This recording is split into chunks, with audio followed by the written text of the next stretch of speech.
today is worth. What are you worth?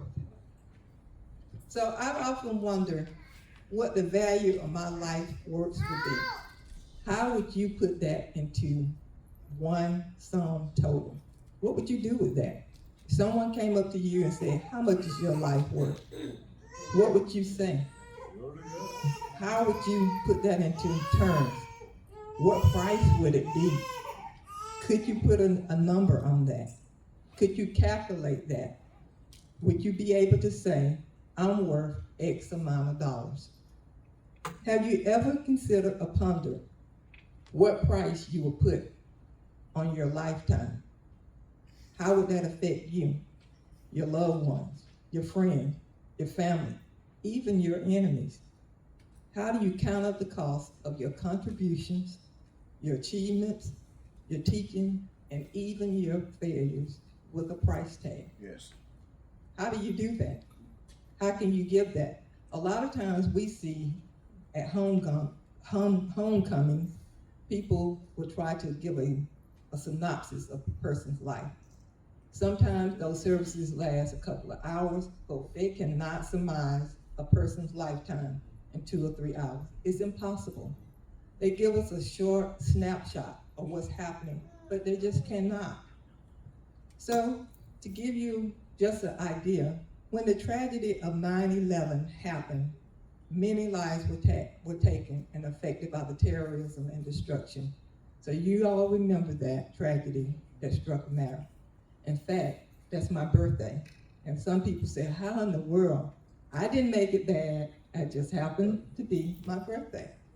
In the aftermath, families who lost loved ones were asked to give a sum total of the victim's life based on their livelihood, their position in society, head of household, and the employment within the Twin Towers at the time of the attack.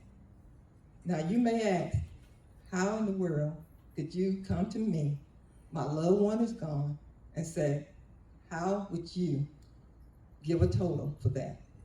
Imagine stakeholders informing you that since your family member was employed as a custodian, their life was not as valuable as a CEO of a Fortune 500. How can you weigh the difference? How can you say my family member is not as valuable as someone who was this and not that? Can a life be measured in dollars and cents? I wonder those same stakeholders, if they will begin their calculation, if they question the victim's spiritual value or impact within their ministries. Did they consider that? Did someone weigh how their life affected the church, the auxiliaries they were part of? Were they merely just lay members or assets to their church? Would that matter? I would have to wonder if this information, if it were weighed, would give the full scope of their life work, and what number or price would be written on that check, and would it equate to a life that wasn't lived in vain? We obtain life insurance to cover expenses in event of death. It does cover the effect, but it doesn't cover the effect a life has on family, friends, and loved ones left behind. Then we have the other end of the spectrum. We have people who overvalue material things and overinflate their self-worth. So you have some people who feel as that I'm all of that and more. We place such high value on things that we have acquired that people, relationship, and spiritual readiness mean nothing and are obsolete. We think that the more we have makes us more powerful and gives more esteem and allows us to move in certain circles. Yes. But in Galatians 2:6, it states, but of these who seem to be somewhat, whatsoever they were, it maketh no matter to me. God accepted no man's person, for they seem to be somewhat in conference, added nothing to me. To put it simply, human status, reputation, outward appearance means nothing to God. It sounds absurd that we place so much emphasis and value on ourselves. things we own, and relationship. So let's challenge ourselves. Have you ever decided not to part with an item because you said it, you paid so much for it, and you couldn't bear to let it go? Guilty. Maybe it's a stylish outfit, a limited edition car, or maybe an antique piece of furniture, or maybe a treasured keepsake that's seen better days. Whatever it was, you decided there was no amount of money that can compel you to part with that item because its value was worth more than any numbered amount. But then 2 Samuel 18:3 gives a story of David. In verse 1, David organizes his troops and splits them into 3 groups: Joab, Abishai, Ittai. David wants to go to the front line to fight, but his men force him to stay behind because he is too valuable. They know his worth. His men stated to David, "You are more than 10,000 ordinary soldiers, and the enemy is targeting him." We know that the enemy targeted us too. Are we that valuable? David then asks his commander to deal gently with his rebellious son, Absalom, valuing his safety above even his own. Now, his son had mutinous and rebellious behavior because he wanted to overthrow David and take over the throne. Yes. But David said, deal gently with him because that was his son and he was endeared to him still, even though his spirit wasn't right. But a commander defied David and killed him, his commander Joab. David was overcome with grief and said, it should have been me, because he felt that his life, his son's life, was more valuable and worthy of his own. David believed that his men had valued him more than 10,000 soldiers, but he didn't feel that way about himself. Do you feel that way about yourself? Sometimes we overinflate ourselves. Sometimes we get puffed up. The Bible tells us those things as well. We place our well-being above everybody else's. Yes. Sometimes even before God, even though we don't see those things. Most of us would quickly dismiss a person who has betrayed us, like David's son. Yes. And then use the relationship to elevate himself. We use people as well. But David looked beyond his son's shortcomings and wanted no harm to come to him because of his endearment. Now have you, someone betrayed you, and then you still wanted no harm to come to them? I know I have not been in that position because I wanted harm to come to them, okay? This is how Christ values us. He wants no harm to come to us. There's a song that states, he looked beyond my faults and saw my needs. Christ knows the value of each of us. Daniel 5:27 states, thou art weighed in the balances and found wanting. In this verse, the Lord judges King Belshazzar.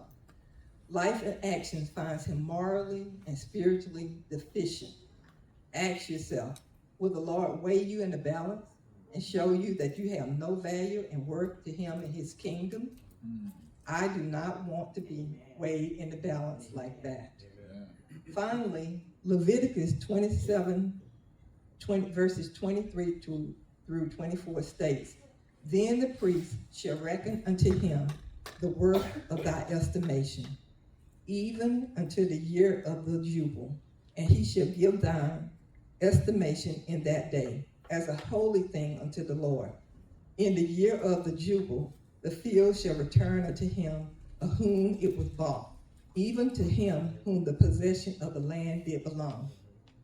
These verses describe how to handle a situation when someone dedicates a piece of purchased land rather than inherited family land to God as a voluntary vow. Now you may ask yourself, what has this to do with my subject? Well, let me give you an example. I have a Netflix subscription.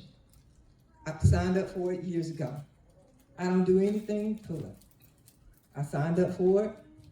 Each month, they debit my account. Nothing happened. I get the remote, hit Netflix, pull up a movie, I'm done.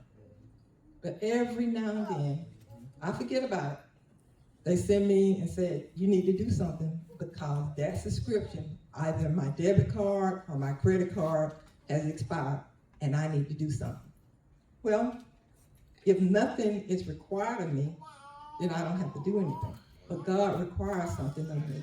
So if I don't put anything in the bank, nothing can be taken out. Amen. So I decided, if there's no other action, how often is God gonna ask you to put something in your bank? Because he's gonna ask for a debit at some time. So when you don't have anything to put in, the Netflix card, like I said, it rolls over each month. You can't expect for God to keep doing something, and it's an automatic debit. Sometimes it's gonna be an expiration date, and we all have that. All right. All right. This scripture also deals with the promises and pledges you made to God. It's about promises land and inherited land. We act as that. Were we there? Okay, excuse me. This scripture deals with the promise and pledges that you made to God. And because you know that you have been bought with a price, do you think you have inherited grace? Or because of the prayers, or are you on the graces of prayers of others because of you, and you think because of this, of your self-worth? So we have to ask ourselves, am I on the graces of myself and the things that I have done because I feel as though I'm getting by with my own self-worth? Am I on the graces of the prayers of my forefathers, my grandmother, my granddad, my mother, my dad, my sisters, my brother? I don't even take the time to pray for myself. Amen. I'm so busy. I got it going on. Yes. I got my own money. I got 2 and 3 checking accounts. I got food in the fridge. I got several cars in the garage. I got clothes to pull out the closet. I can do what I want to do, travel where I want to go. But when things go bad, when things get tough, Right. Yes, Lord. it doesn't matter about how many clothes you got in the closet, Don't matter. how many cars you got in the garage, Amen. how many shoes you can pull up. That's It right. does not matter, because we all know your self-worth, or whatever you think that you are worth, God still knows that you are still valued by his worth and what he Amen. considers. All right. That's all I have. Amen.